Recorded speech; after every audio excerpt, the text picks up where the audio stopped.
சிம்பிளா, ஹெல்தியா 10 நிமிஷத்துல சிக்கன் குஸ்கா பிரியாணி எப்படி பண்றதுன்னு பார்க்கலாம். இது வந்து பார்த்தீங்கன்னா, நல்லா உதிரி உதிரியா இருக்கும். மார்னிங் செஞ்சீங்க அப்படின்னா, லஞ்சுக்கு கூட அதே அளவு பெர்ஃபெக்ட்டான டேஸ்ட்டோட இருக்கும். இதோட எக்கு, அதுக்கப்புறமா வெள்ளரிக்காய்ல எடுத்துக்கும்போது ரொம்ப சூப்பரா இருக்கும். ரைத்தாவுமே நல்லாருக்கும். உங்களுக்கு பார்த்தா தெரியும். இது வந்து நம்ம பாசுமதி அரிசியோ, ஜீரோ ரைஸோ கிடையாது. நார்மல் ரைஸ்ல தான் பண்ணியிருக்கோம். ஸோ அதே சூப்பரா இருக்கும்.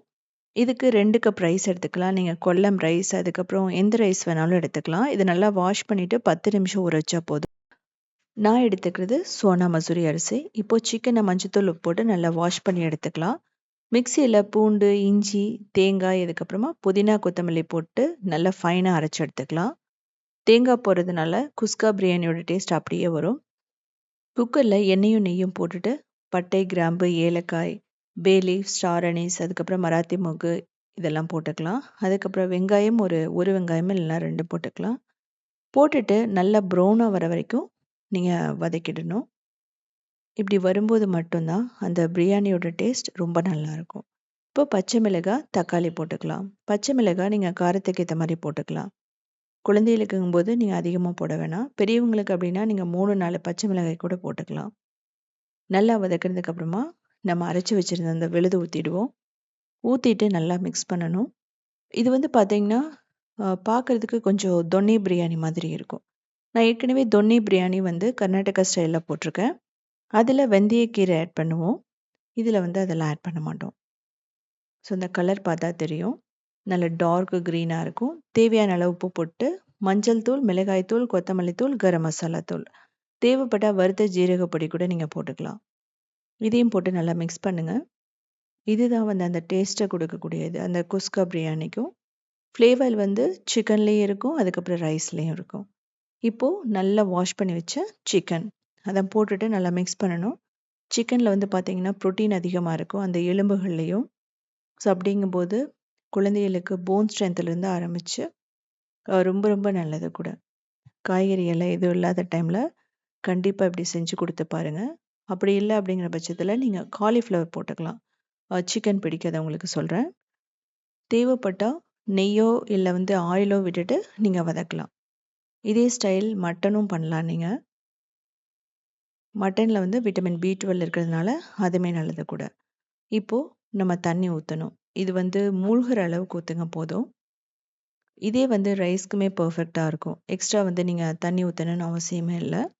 யூஸ்வலாக என்ன பண்ணுவாங்க அப்படின்னா, சிக்கனை வந்து இப்படி வேக வச்சுட்டு, அதாவது அப்படியே வந்து ரைஸை போட்டு விசில் வந்து வச்சு எடுப்பாங்க. ஆனால் நம்ம குழந்தைகளுக்கு கொடுக்கும்போது ஃபஸ்ட்டு சிக்கன் வெந்துருச்சான்னு பார்க்கணும். அதுக்கு குக்கரை மூடி 3 விசில் மீடியம் ஃப்ளேமில் வைங்க. இந்த ஸ்டேஜ்லேயே வந்து 90% மேலே இது வெந்துடும். இதை வந்து நீங்கள் கிரேவியாக கூட யூஸ் பண்ணலாம். அதாவது பரோட்டா, சப்பாத்தி, நான் ரைஸு கூட நீங்கள் யூஸ் பண்ணலாம்.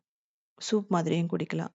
இப்போது இது நல்லா திக்காயிடுச்சு. இந்த ஸ்டேஜில் வந்து பார்த்தீங்க அப்படின்னா நம்ம ரைஸு போடுறோம். பாசுமதி அரிசினாலும் அப்படி தான், நீங்கள் சோனா மசூரி, ஜீரா ரைஸ்னாலும் இப்படி தான் நீங்கள் போடணும். நீங்கள் பாசுமதி அரிசினா கொஞ்சம் தண்ணி வந்து குறைவாக வைக்கணும். 1க்கு 1.25 இருந்தால் போதும். ஸோ இப்போ வந்து பார்த்தீங்க அப்படின்னா இது நல்லா கொதிச்சு வரணும். இதுக்கு 1 நிமிஷம் தான் ஆகும் மீடியம் ஃப்ளேமில் வைக்கும்போது. இந்த ஸ்டேஜில் இந்த ரைஸ் ப்ளஸ் இந்த சிக்கன் பார்த்தா ஈக்குவல் அளவில் இருக்கும். இப்போது கரம் மசாலா போட்டுட்டு மிக்ஸ் பண்ணிடலாம்.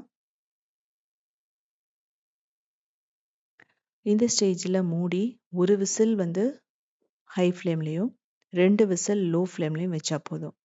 இதுக்கு ஒரு 5 மினிட்ஸ் தான் ஆகும். இது வந்து விசில் வந்ததுக்கப்புறமா, விசிலோட சத்தம் அடங்கினதுக்கப்புறமா ஸ்டீம் போனதுக்கப்புறம் எடுங்க. அப்போ தான் வந்து பார்த்தீங்கன்னா ரைஸ் வந்து ஒன்றோட ஒன்று ஒட்டாமல் உதிரி உதிரியாக இருக்கும். ஸோ உங்களுக்கு பார்த்தா தெரியும், கீழே அடி பிடிக்கல, சிக்கன் நல்லா வெந்திருக்கு, அதே சமயம் உதிரி உதிரியாகவும் இருக்கும். இது வந்து ரைத்தாவோட எடுத்துக்கலாம். இதுக்கு வந்து ஒரு பெர்ஃபெக்டான காம்பினேஷனாக கத்திரிக்காய் சட்னி, அதுவுமே நான் வீடியோ போட்டிருக்கேன். ஸோ இதே மாதிரி சிம்பிளான யூனிக்கான ரெசிபீஸ் வேணும்னா நீங்கள் உத்தமி கிச்சனை ஃபாலோ பண்ணலாம். கிரியேட்டிவ் வேர்ல்டுன்னு சொல்லிட்டு இன்னொரு சேனலுமே இருக்குது. ஸோ அதுலேயுமே வந்து பார்த்தீங்கன்னா 2000 ரெசிபீஸ் இருக்குது. எல்லாமே சிம்பிளான வெஜிடேரியன் ரெசிபீஸாக.